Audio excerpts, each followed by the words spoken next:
Good day, everyone. My name is Poet Loaded Akinwemimo Idris. I am the man behind the Nibstears Protocol, that literary organization founded in 2014, which is always on the stance of promoting poetry, promoting all genres of literature, promoting the society and the youth at large. Due to the spread of pandemic disease, we are unable to hold our usual gathering at the University of Ibadan. On this note, we decided to be having our online poetry teaching. Today, I'll be taking you through the journey of poetry, and I'll be asking you the question, why do writers find it difficult to write poetry unlike prose and unlike drama? Before we go into that, let us discuss poetry. What is poetry? I could say poetry is an archive to keep our day-to-day transaction with life. People write on love, people write on hatred, people write on politics, people write on business, people write about the world, about the universe. We do write anything we feel to write. So poetry is an expression of our mind, what we have in mind, what is affecting us. We write out our mood. So you can write anything you wish to write using poetry. But the question now is, there are standards in poetry. What are the standards in poetry? What are the condiments to be added to poetry to make it a poem? Poets that you have been reading their works over and over on social media, how do you see their work? Do you count their work as the best? Do you count their work as substandard? Today, I'll be telling you the facts about poetry. To start with, if you want to write a good poem, there are some condiments you needed to be put in the poem, that needed to be added to the poetry. What are the condiments? The number one thing you need to consider is the imagery.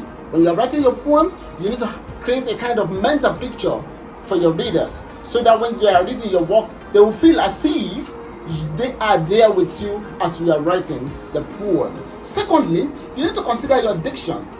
The diction, but if you have to consider your diction has to do with the selection of audience. Who are you writing for? Is it the kindergarten pupil? Is it the kindergarten pupil? Is it the adult? Is it the old? What generation are you writing for? You need to consider that as well. Now let us go into why people get it very intricate to write poetry. To start with, if you look at the word of prose and the word of drama, if you want to write an essay, there's a question that comes to your mind. And the question is, what do I want to write on?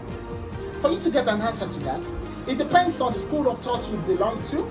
For me, I'm an analyst, I'm a philosopher. I write about the society. For you, you could be a lover bird. You could write about love or hatred.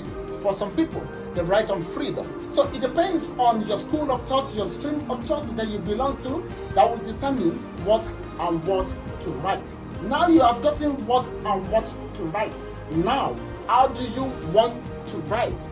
You know, if you look at the world of poetry, drama, and prose, you will see that there are some differences, but as you have discovered the differences, there are also some peculiarities among the genres of literature. And what are the peculiarities? The peculiarities in poetry, drama, and prose is what? Is character. So you are the first person writing the poem. Definitely you are the first character. So if you are to make use of the poetry format, how poetry is being written, it means that you are going to have your poem in stanzas. But like nowadays, I do read many works on social media. They write your poems in form of prose. Fine, you can write your poem in form of prose. But if you look at the work of Shakespeare, if you look at the work of J.P. Clark, may their souls rest in perfect peace, you will see that their work is somehow intricate for you to analyze. I'm not saying that if you want to write a good poem, your poem should be very intricate for people to analyze, for readers to comprehend, for readers to understand. That is not my point. What I'm saying now is that even if you are going to make your poem to be watery, then there are some condiments you needed to be added.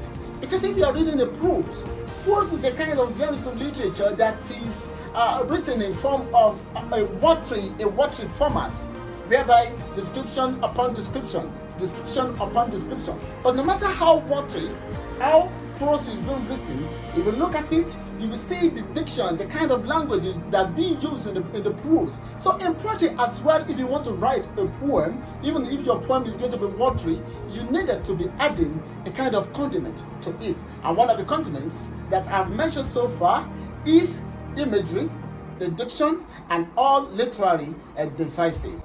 So apart all this, the next thing that you needed to consider, apart from what to write and who to write for, is the structure of your poem. The structure of your poem is very, very, very important. Well, you can write a poem in form of prose, as I've said, whereby your poem will be on roller line. There will be too much of a element in your poem. It is good, but I've mentioned it earlier that you needed to add some condiments in it. The language that you needed to use is supposed not to be watery, because if the language is watery, it will just be as if you are delivering a special speech. It will just be as if you are just talking. It will just be as a day-to-day conversation. So you needed to consider, the next thing you needed to consider is the delivery. You know, at times we have a lot of things in our mind to deliver, but how do you deliver? How do you deliver the themes in your poem? I would like to tell you today that poetry writing is as if you are writing an essay.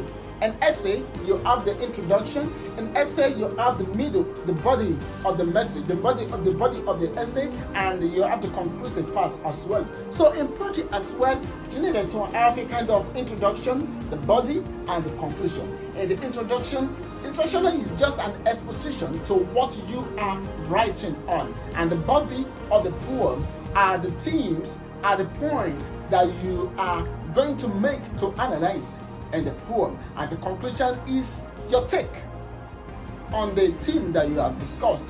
What is your take? What is your perspective?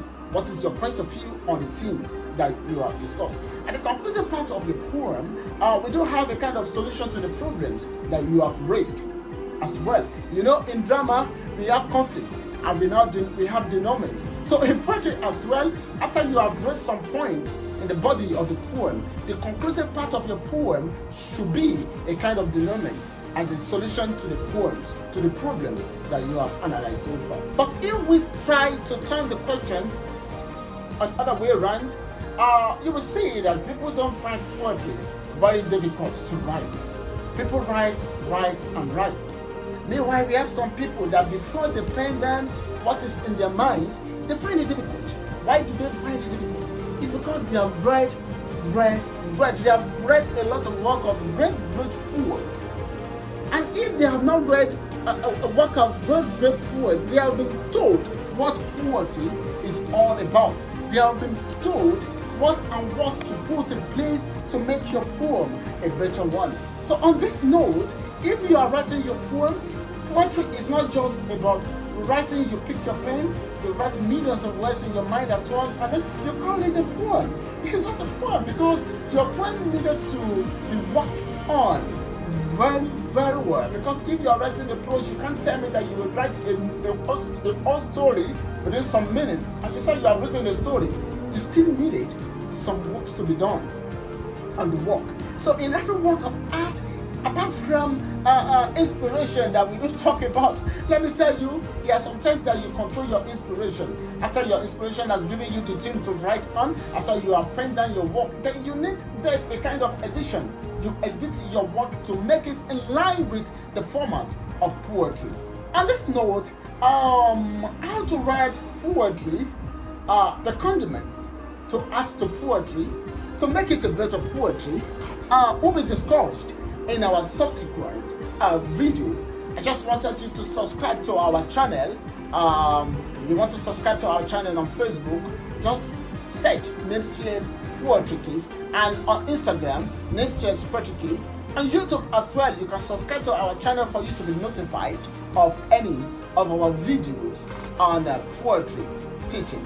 On this note, I'll be rounding off my teaching today.